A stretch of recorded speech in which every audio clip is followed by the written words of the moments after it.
What's up, Top 10ers? I'm your host Joss and welcome back to Top 10 Beyond the Screen. If you're new here, make sure to follow the BTS team on social media. All of our links are down below. And hit that subscribe button and notification bell so that you don't miss another video. Marvel fans have been going crazy ever since the recent Comic-Con event, which released the panel of upcoming movies we can expect in Phase 4. Not only were all the projects released, but so was the cast. And we can't help but notice some people didn't make the list. Let's talk about it with today's list of top 10 actors Marvel won't hire in the MCU 2020.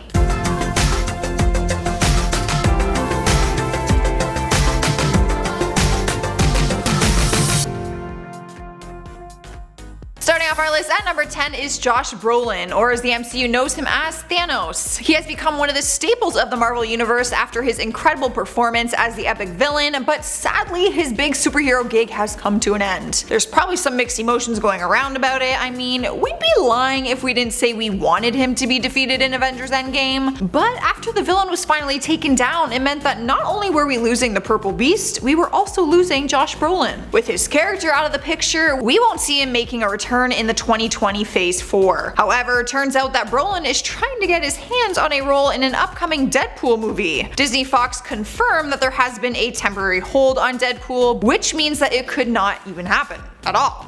But the actor said it hasn't stopped him from calling Marvel Studios multiple times to ask about the future possibility. During a recent appearance at the ACE Comic-Con in Seattle, he said, I quote, "I've been calling them, like, what's the deal with cable, man? Seriously, 100% serious. They're figuring it out. It's a big world now. It just got bigger, so who knows." Although we might not be seeing him in the MCU in 2020, there is still hope that we could see him back in the MCU in the future. And hopefully for Deadpool. Next up at number 9 is Chris Evans. Yes, we are still coping with the fact that his character Captain America has been replaced after Avengers Endgame. At the end of the movie, we saw him pass over his shield to Falcon, who confirmed at the Seattle Comic-Con that he is in fact the new Captain America. He even had the shield on stage with him, so it's like for real for real. But Marvel fans know in their hearts that Chris Evans can never really be replaced. This is a new chapter for Marvel and we're excited to see where the story goes, but I am secretly hoping there will be some sort of return or at least a cameo from Chris. The actor was also taking questions at the Comic-Con event and was asked about the ending of Avengers Endgame. He was asked about his character's decision to return to the past and whether or not his reunion with Peggy Carter will have some ramifications with Sharon Carter. Chris admits that he doesn't have the answer to that question, but said the MCU will never leave a stone unturned. He said, I quote, "Ask the writers. I mean, look, I understand there is a lot of things you could question about the time continuum, but if there's anything I've learned about working with Marvel, it's that they don't leave a stone unturned. They really don't." So here's hoping this question will be answered down the road and Chris Evans will be making a return back to the screen, even if it is the 80-year-old version that we saw in Endgame. I'm down for anything. At number 8 is Tom Holland. We just saw the actor play Spidey in Spider-Man Far From Home and fans were hoping they would get an announcement at Comic-Con regarding the next movie. It has been confirmed that there will be a Spider-Man 3 movie, but no date has been announced, and we were all selfishly hoping it would be 2020. Let's be honest. Many people forgot that no announcement was made at Comic-Con because Spider-Man is not owned by Marvel Studios. He actually remains licensed to Sony. Sony handles all distribution and marketing, which would be everything that we'd expect at a Comic-Con event. Basically, Marvel is in no position to dish out any Spidey news. The movie has only been in theaters for a few weeks as of now, so an announcement will probably be coming more in the future. We won't be seeing our beloved Tom Holland in 2020, but it's been predicted that Spider-Man 3 will release in July 2021, based on the time frame of Marvel's Phase 4 announcement, so I guess we just have to wait and see. Coming in at number 7 is Chris Pratt, another actor who will be missing from the MCU's Phase 4 come 2020. Good news is he is not gone forever, but we sure will miss him next year. At the recent Comic-Con events, fans couldn't help but notice that Guardians of the Galaxy 3 was missing from Phase 4. Marvel's president Kevin Feige did mention that it was still coming to the panel, but will most likely be in Phase 5. But leave it up to Chris Pratt for not being a poor sport about it. He still hopped on the hype train for all the Phase 4 reveals. He joined the conversation by saying, I quote, "Oh my god, I cannot wait to see Blade. That to me is going to be so sick. I'm a huge fan of the original. All the Disney Plus stuff sounds really cool. I want to see Anthony Mackie in The Falcon and the Winter Soldier,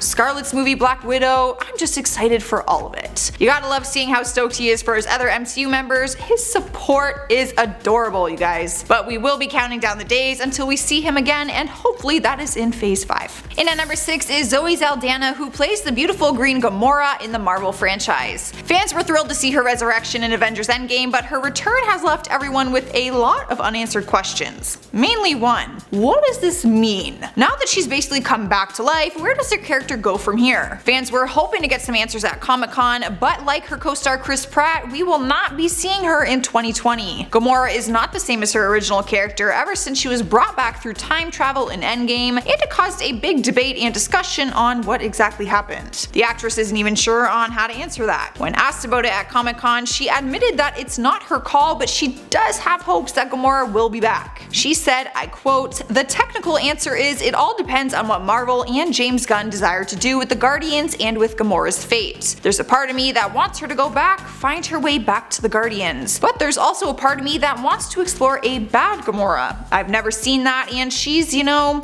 she's considered the most lethal assassin, the most lethal woman in the galaxy, so I would want to see what that wrath looks like. Also because it would just give me layers to sort of work on." I want to hear what you guys think about this one. Which Gamora would you want to see in the future? Halfway through our list, at number 5 is Paul Rudd. He blessed our screens when he showed up in Avengers Endgame, adding some good comedy into the epic movie. Some were thinking that with his return would come another Ant-Man movie, but it wasn't even mentioned at this recent Comic-Con event. It's no secret that the Ant-Man films don't deliver the same box office results that his other MCU hero movies do, but we can't deny that they are entertaining and offer something different to the fans. People are curious to know, since we won't be seeing him in 2020, could he eventually get a third Ant-Man film? When the actor is asked about it, he responds by telling his fans to campaign for it, which doesn't really make us feel too confident about his return. It would be weird to go 2 full phases without a solo film, so it might be coming in phase 5. Or maybe his character will make some sort of cameo in another story. In the past, Ant-Man films have been placed in the timeline after big events, so a solo movie might come at the end of phase 5 following whatever big stuff Marvel has planned. These are all just fan speculations though, all we can do now is wait and see. But for now, I'm really gonna miss him. Up next is EVANGELINE Lilly, who partnered with Paul Rudd as the hero Wasp. It is a love story that we will probably never get sick of. Or we will. Who knows? But what I do know is the entire theater went crazy when we saw the two of them reunite in Avengers Endgame. Fans were thrilled to see Ant-Man, but then we all got very surprised when the love of his life showed up. But that's the thing, there's really no Wasp without Ant-Man, so we won't be seeing the actress in the 2020 phase 4 either. But like fans are hoping for another Ant-Man movie, they are also hoping for a sequel to Ant-Man and the Wasp. And now that we got to see the two of them make a return in Endgame, there is actually a possibility that this could happen. Maybe a solo film won't work, but this one might. What do you guys think? Alright guys, at number 3 is Mark Ruffalo. We've seen him take on the role of the Angry Hulk for years, but we saw a different side to his character in Avengers Endgame, a much softer side. Some people got on board with it while others weren't really having it. But nonetheless, we can't deny that we love to see Mark in the MCU. After Endgame, no one really knows where the Hulk will go from here. For years, people have been hoping for a solo movie, but nothing has ever come about. After seeing the phase 4 panel, we can't expect to see the actor in 2020. No solo Hulk movie was announced or even mentioned, and if anything, fans are hoping he could make some exciting cameos or something else in one of the other movies which were revealed. This hasn't stopped fans from coming up with the theory though that the Hulk could be turned into a villain and appear in phase 4. The theory says that a different Hulk could be brought into the story, called Maestro from the 1992 Marvel Comics. This version is a combination of Banner's mind and Hulk's strength, just like the Smart Hulk, which we saw Mark Ruffalo become in Endgame. These are just some ideas and fans are hoping for it, but as of now we're not getting our hopes up to see him in 2020.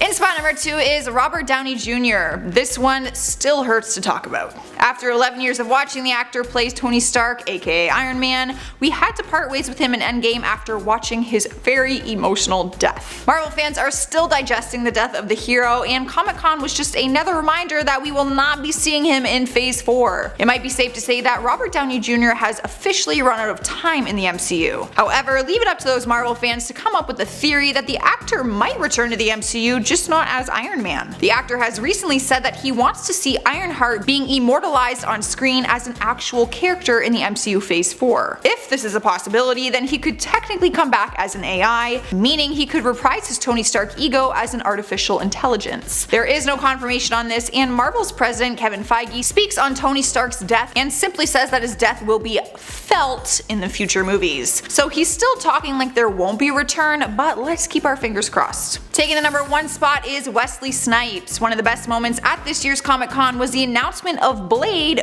but more so who was cast to play the part. In the original Blade movie, Wesley Snipes took on the epic role, but we just found out that someone new will be playing the part, and it's Mahershala Ali, the 2-time Oscar winner. You can only imagine what it would feel like to not reprise your role for the reboot, but Snipes surprisingly handled himself with some grace. After the big announcement was revealed, he released a statement saying, I quote, "To all the daywalkers losing their minds right now, chillax. Although the news comes as a surprise, it's all good. Such is the business of entertainment. Much peace to the MCU crew, always a fan." So I guess there's no bad blood then. Some fans weren't so forgiving though and think that the role should have gone back to him. He hasn't played the Marvel character since 2004, but we might just see him again. He has also said that he and Marvel will someday work together again, and that it is not the end of the story. Do you guys think he should have been reprised the role? Tell me down in the comments, because this is the big debate. And while you're at it, hit that thumbs up button so that I know you enjoyed today's video. In the meantime, let's check out some comments from my last video, every Marvel movie coming out in Phase 4. Double Tap says, "Not Angelina Jolie, please no, not her. I'm less interested in Marvel from just hearing her name mentioned with Marvel. Honestly, I kind of figured that this would be some people's reactions, but I'm kind of excited to have her in the MCU. I feel like she would do a good job, you just gotta give her a chance." Harry Sharam says, "Thank God The Rock is not joining the MCU. I'm not gonna lie, I would love to see The Rock kick some ass in a Marvel movie. Sorry." Alexis Chavez says, "I'm not very excited to see Anthony as the next Captain America, but I trust Marvel more than any other movie franchise." Well, I guess in Marvel we trust, right? Charlotte says, "I'm so excited for Jane Fosters Thor, like OMFG, yes." I'm trying to sound as excited as you are, but I'm actually just as excited as you are. It is our first female Thor. Take that, boys. Alright guys, I'm taking off. Make sure you subscribe before you go. I'm your host Joss, and I will see you next time.